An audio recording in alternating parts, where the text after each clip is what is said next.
पर applications of paper chromatography. Paper chromatography की applications के बारे में डिस्कस करने जा रहे हैं। हमने पेपर क्रोमेटोग्राफी की एप्लीकेशंस के बारे में डिस्कस करने जा रहे हैं कि पेपर क्रोमेटोग्राफी के कहाँ पर अप्लाई हो सकती हैं पेपर क्रोमेटोग्राफी। पेपर क्रोमेटोग्राफी को हम यूज़ करते हैं क्वालिटेटिव एनालिसिस और क्वांटिटेटिव एनालिसिस। आपने पढ़ा होगा कि क्वालिटेटिव एनालिसिस क्या होता है और क्वांटिटेटिव एनालिसिस क्या होता है। क्वालिटेटिव एनालिसिस का क्या मतलब है कि C6H12O6। क्वालिटेटिव एनालिसिस में हम क्वालिटी चेक करते हैं, यानी कि एलिमेंट्स कितने हैं। इस कंपाउंड में एलिमेंट्स हैं जी, कार्बन है, हाइड्रोजन है और ऑक्सीजन है। ये आ गया क्वालिटेटिव एनालिसिस में, ठीक है ना। और क्वांटिटेटिव में क्या होता है कि कार्बन के 6 एटम्स हैं, हाइड्रोजन के 12 एटम्स हैं और ऑक्सीजन के 6 एटम्स हैं। ये क्वांटिटेटिव एनालिसिस में आ जाता है, ठीक है ना, समझ आ गई। क्वालिटेटिव और क्वांटिटेटिव एनालिसिस आपने पीछे पढ़ा होगा, 9th क्लास में भी पढ़ा है, 11th क्लास में फर्स्ट चैप्टर में भी पढ़ा होगा क्वालिटेटिव और क्वांटिटेटिव एनालिसिस। पेपर क्रोमेटोग्राफी ज़्यादातर क्वालिटेटिव एनालिसिस में यूज़ हो रही होती है और क्वांटिटेटिव एनालिसिस में यूज़ हो रही होती है। किसी भी कंपाउंड के अंदर कितने एलिमेंट्स एग्जिस्ट करते हैं उसको हम कहते हैं क्वालिटेटिव एनालिसिस। और किसी भी कंपाउंड में कितने एलिमेंट्स एग्जिस्ट करते हैं वो आता है क्वालिटेटिव एनालिसिस में। और क्वांटिटेटिव एनालिसिस में क्या आता है कि किसी भी कंपाउंड में उन एलिमेंट्स के कितने एटम्स एग्जिस्ट करते हैं। यानी कि एक कंपाउंड है जी ग्लूकोज, उसमें 3 एलिमेंट्स हैं, कार्बन, हाइड्रोजन और ऑक्सीजन। उन 3 एलिमेंट्स के अंदर कितने एटम्स एग्जिस्ट करते हैं, कार्बन के, हाइड्रोजन के और ऑक्सीजन के। अगर ये बात बतानी हो ना तो वो बात आई थी क्वांटिटेटिव एनालिसिस में, ठीक है ना। अब हम आगे की बात करने जा रहे हैं, ठीक है ना। दूसरा स्पोर्ट है, ये दूसरा वाला पॉइंट है कि paper chromatography is used for the determination of purity of substance. Paper chromatography is used for the determination of purity of substance. Paper chromatography को हम यूज़ करते हैं determination of purity of substance, यानी किसी भी substance की purity की determination के लिए। यानी कोई सब्सटेंस कितनी प्योर है वो कैसे पता चलता है, वो ऐसे पता चलता है कि अगर फॉर एग्जांपल ये देखें, ये क्रोमेटोग्राफी हो रही है, अगर ये मिक्सचर के ऊपर सिर्फ और सिर्फ एक ही स्पॉट बने, अगर इस मिक्सचर की क्रोमेटोग्राफी हो चुकी है, इस मिक्सचर में सिर्फ और सिर्फ एक ही कंपोनेंट है और एक ही स्पॉट बने उसके ऊपर, इसका मतलब क्या है, ये प्योर है। जाहिर सी बात है कि अगर उस मिक्सचर के अंदर सिर्फ और सिर्फ एक ही स्पॉट, उस मिक्सचर की वजह से पेपर क्रोमेटोग्राफी के ऊपर सिर्फ और सिर्फ एक ही स्पॉट बन रहा है, इसका मतलब क्या है कि उसमें सिर्फ और सिर्फ एक ही कंपोनेंट एग्जिस्ट करता है, यानी कि वो प्योर होगा, ठीक है ना। और अगर उस मिक्सचर, अगर पेपर क्रोमेटोग्राफी हो रही है, मिक्सचर के 2 स्पॉट्स बन जाते हैं, 3 स्पॉट्स बन जाते हैं, 4 स्पॉट्स बन जाते हैं, 5 स्पॉट्स बन जाते हैं, तो तब वो जो सा मिक्सचर होगा वो इम्प्योर होगा, ठीक है ना। अगर एक स्पॉट हो तो ये जो सा बेस लाइन के ऊपर मिक्सचर एग्जिस्ट कर रहा है ये प्योर होगा। और अगर 2 से ज़्यादा स्पॉट्स बने इस पेपर क्रोमेटोग्राफी के ऊपर,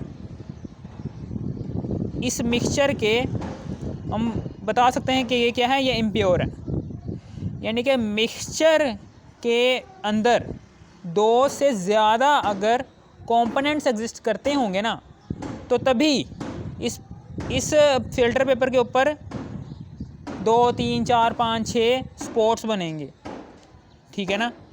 जो ये जाहिर कर रहे होंगे कि वाकई में ये मिक्सचर क्या है, इम्प्योर है, क्योंकि इसके अंदर 2 से ज़्यादा कंपोनेंट्स एग्जिस्ट कर रहे हैं, जिसकी वजह से ये क्या है, ये इम्प्योर है। अगर एक कंपोनेंट एग्जिस्ट कर रहा होगा ना मिक्सचर के अंदर तो सिर्फ और सिर्फ एक ही स्पॉट बनेगा और हम बता देंगे ये मिक्सचर क्या है, ये प्योर है, ठीक है ना। दूसरा है, ये तीसरा है जी, तीसरी बात बताने जा रहा हूँ कि paper chromatography in medicines, pharmaceutical industries. Paper chromatography जो सी होती है ये मेडिसिन में यूज़ होती है और फार्मास्यूटिकल इंडस्ट्रीज़ में यूज़ होती है। मेडिसिन फॉर एग्जांपल ये पीछे कहीं पर भी मेडिसिन बन रही हो किसी भी फैक्ट्री में, वहाँ पर लाजमन पेपर क्रोमेटोग्राफी का यूज़ हो रहा होगा। फार्मास्यूटिकल इंडस्ट्रीज़ में यूज़ हो रहा होता है पेपर क्रोमेटोग्राफी का। इट इज़ यूज्ड, इसकी है, it is used for the separation of different components of mixture. ये तो हमें पता है कि हमने एक मिक्सचर के कंपोनेंट्स अलग करने हैं। फॉर एग्जांपल लीव एक्सट्रैक्ट ले लो, यानी कि दरख्तों के पत्तों को हमने निचोड़ा,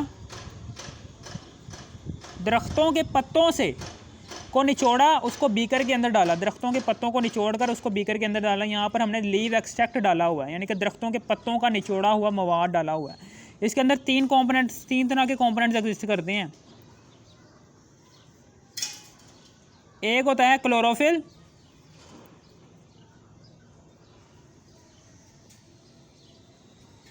एक होता है ज़ैंथोफिल,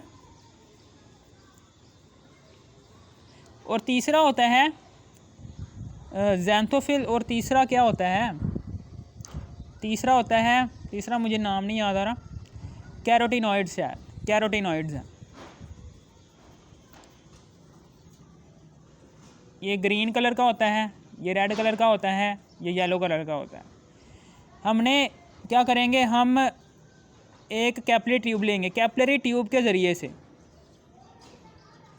कैपिलरी ट्यूब लेंगे, कैपिलरी ट्यूब से हम यहाँ पर इस मिक्सचर के, ये जो सा मिक्सचर हमने लीव एक्सट्रैक्ट लिया हुआ है, इसके तीन कंपोनेंट्स हमने अलग करने हैं इस मिक्सचर में से। तो इस मिक्सचर को सबसे पहले हम इस फ़िल्टर पेपर के ऊपर डालेंगे, इस फ़िल्टर के पेपर के ऊपर डालेंगे। पहले एक ड्रॉप डालेंगे, फिर ड्राई करेंगे, फिर दूसरा ड्रॉप डालेंगे, फिर ड्राई करेंगे, फिर तीसरा ड्रॉप डालेंगे, फिर ड्राई करेंगे, चौथा ड्रॉप डालेंगे, फिर ड्राई करेंगे। इसी लीव एक्सट्रैक्ट का ड्राई क्यों कर रहे हैं, ताकि पूरा के पूरा मिक्सचर जो सा है वो खुश्क हो जाए, उसमें कोई भी वाटर का मॉलिक्यूल एग्जिस्ट ना करे। अगर वाटर का मॉलिक्यूल एग्जिस्ट करेगा, वो जाहिर सी बात है वो भी उसी कंपोनेंट के साथ ऊपर जाएगा, जिसकी वजह से कंपोनेंट जो उनसे होंगे ना वो आपस में हल हो जाएंगे। जाहिर सी बात है, पानी है, अगर मिक्सचर में पानी एग्जिस्ट करेगा तो मिक्सचर के कंपोनेंट जब अलग अलग हो रहे होंगे इसके ऊपर, तो जब मिक्सचर के किसी भी कंपोनेंट में पानी आ जाएगा तो वो पानी उस कंपोनेंट को फैला देगा फ़िल्टर पेपर के ऊपर, जिसकी वजह से वो दूसरे कंपोनेंट में भी चला जाएगा, दूसरे कंपोनेंट में मिक्सअप हो जाएगा, और हम ऐसा नहीं चाहते।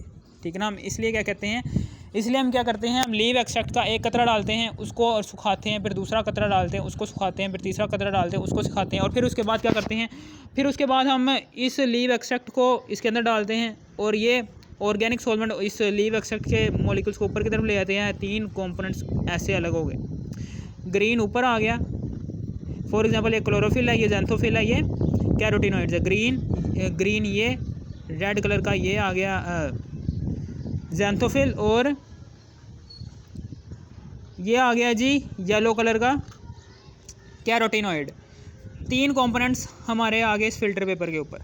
ठीक है ना, यानी कि ज़ाहिर सी बात है कि हमने किसी भी मिक्सचर के कंपोनेंट्स को अलग करने के लिए इस्तेमाल करें ना, ये पेपर क्रोमेटोग्राफी का यूज़ ही हम इसलिए करते हैं ताकि वो मिक्सचर जो सा है, उस मिक्सचर में जितने भी कंपोनेंट्स हैं वो सारे के सारे अलग अलग हो जाएं। ठीक है ना, ये मैंने बड़ी तफसील से बताया हुआ है आपको। मैं फिर से थोड़ा सा तारुफ ही बताया मैंने, आपने मेरी वीडियो चैनल पर देख लेना। ठीक है ना, अभी वीडियो लंबी हो जाएगी, मेरा मोबाइल भी गर्म हो जाता है जल्दी से। ठीक है ना, समझ आ गई यहाँ पर। ये जो सी है, it is used for the separation of different components of mixture. अब आगे है, it is used for the separation of metal components. ये मेटल कंपोनेंट्स की सेपरेशन के लिए यूज़ किया जाता है, ये मेटल कंपोनेंट्स की सेपरेशन के लिए भी यूज़ किया जाता है, यानी कि zinc, mercury, magnesium ETC, zinc, mercury और मैग्नीशियम। इट इज़ यूज्ड, हम इसे इस्तेमाल करते हैं फॉर द सेपरेशन करने के लिए मेटल कंपोनेंट्स की सेपरेशन करने के लिए भी हम क्या करते हैं, हम इसका इस्तेमाल कर रहे होते हैं। ठीक है ना, जिंक, मरकरी और magnesium, it is used for the separation of metal components की सेपरेशन के लिए भी हम इस्तेमाल करते हैं। ठीक है ना, समझ आ गई। यानी कि अगर इस मिक्सचर में मेटल कंपोनेंट्स एग्जिस्ट करते हैं, जिंक, मरकरी, मैग्नीशियम, तो ये क्या करेंगे, इसको भी अलग करने के लिए हम इस्तेमाल कर सकते हैं, इसकी एप्लीकेशन में आता है। और तीसरा ये है कि इट इज़ इफ़ेक्टिव टेक्निक, ये एक इफ़ेक्टिव टेक्निक है for small quantity such as in microgram. It is effective technique, ये बहुत ही ज़्यादा इफेक्टिव टेक्निक है, असरअंदाज होने वाली टेक्निक है फॉर स्मॉल क्वांटिटी। अगर आपका सॉल्यूशन बहुत ही स्मॉल, अगर आपका मिक्सचर जो है वो स्मॉल क्वांटिटी में एग्जिस्ट कर रहा है, यानी कि माइक्रोग्राम में एग्जिस्ट कर रहा है। माइक्रोग्राम का मतलब ये है कि माइक्रोग्राम इसमें 10⁻⁻⁶ ग्राम में एग्जिस्ट कर रहा है। अगर आपका सोल्यूशन माइक्रोग्राम में एग्जिस्ट कर रहा है ना, बहुत ही स्मॉल क्वांटिटी है, बहुत 0.00000001 इतनी क्वांटिटी है उस मिक्सचर की, हमने उसके कंपोनेंट्स को अलग अलग करने हैं। तो उसके लिए हम क्या करेंगे, उस स्मॉल क्वांटिटी वाले यानी कि माइक्रोग्राम क्वांटिटी वाले मिक्सचर को हम इस फिल्टर पेपर की बेसलाइन के ऊपर डालेंगे। फिर भी स्मॉल क्वांटिटी जितनी मर्जी हो उस मिक्सचर की, फिर भी पेपर क्रोमेटोग्राफी क्या करेगी, उस स्मॉल क्वांटिटी वाले मिक्सचर में से कंपोनेंट्स को अलग करवा के हमें दिखा देगी। ठीक है ना, समझ आ गई आपको। Closely related components can be separated by using paper chromatography. Closely related components can be separated by using paper chromatography. Closely related का क्या मतलब है कि फॉर एग्जांपल अगर एक ऐसा मिक्सचर ले लिया है आपने कि जिसमें कंपोनेंट, ये मिक्सचर है जिसको हमने अलग करना है, इस मिक्सचर में जो से कंपोनेंट्स एग्जिस्ट करते हैं वो 3 है, ए बी और सी है, और ये तीनों के तीनों क्या हैं, पोलर है। ठीक है ना, या फिर ये तीनों के तीनों क्या हैं, नॉन पोलर हैं। यानी कि उन पेपर क्रोमेटोग्राफी के ज़रिए उस मिक्सचर के कंपोनेंट्स को भी अलग किया जा सकता है कि जिस मिक्सचर के कंपोनेंट्स एक ही पोलैरिटी के हामिल हों। हम एक ऐसा मिक्सचर लें कि जिसमें तीनों के तीनों कंपोनेंट्स पोलर हों, हम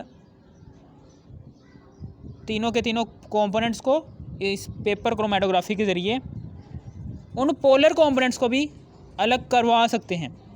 नॉन पोलर, अगर वो जो सा मिक्सचर आपने लिया हुआ है उस मिक्सचर में अगर तीनों के तीनों कंपोनेंट्स नॉन पोलर हों, तो फिर भी हम क्या कर सकते हैं, हम क्या कर सकते हैं, हम इन तीनों कंपोनेंट्स को जो कि नॉन पोलर हैं, फिर भी हम पेपर क्रोमेटोग्राफी के ज़रिए पेपर क्रोमेटोग्राफी को इस्तेमाल करके ये तीनों के तीनों कंपोनेंट्स हम अलग कर सकते हैं, नॉन पोलर कंपोनेंट्स। ठीक है ना। लेस एक्सपेंसिव, ये बहुत ही ज़्यादा लेस एक्सपेंसिव यानी कि महंगा नहीं होता, सस्ता ही होता है, ये लेस एक्सपेंसिव होता है।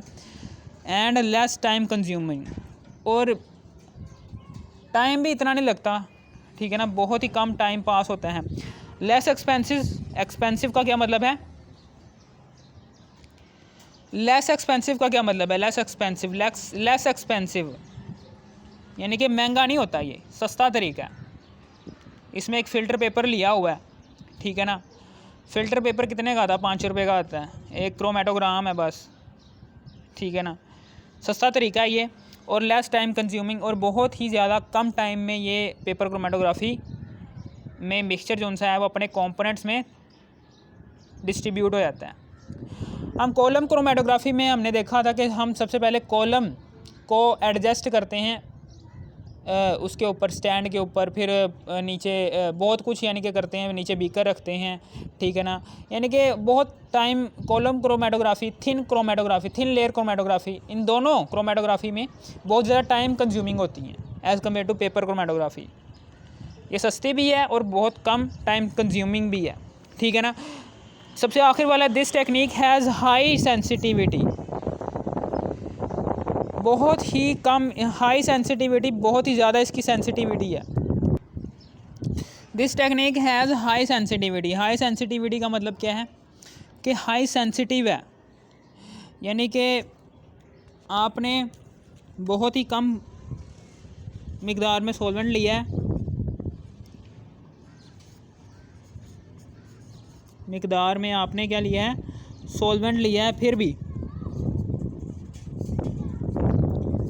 वो मिक्सचर के कंपोनेंट्स को अलग करके दिखा देगा आपको। ठीक है ना, यानी कि बहुत ही ज़्यादा सेंसिटिव है ये। ठीक है ना, समझ आ गई, ये छोटी सी बात थी। ये थी एप्लीकेशंस ऑफ पेपर क्रोमेटोग्राफी। अगर आपको इस वीडियो की ज़रा सी भी समझ आ गई, इस वीडियो कर दो लाइक और सब्सक्राइब। थैंक्स फॉर वॉचिंग मी, और शेयर भी कर दें।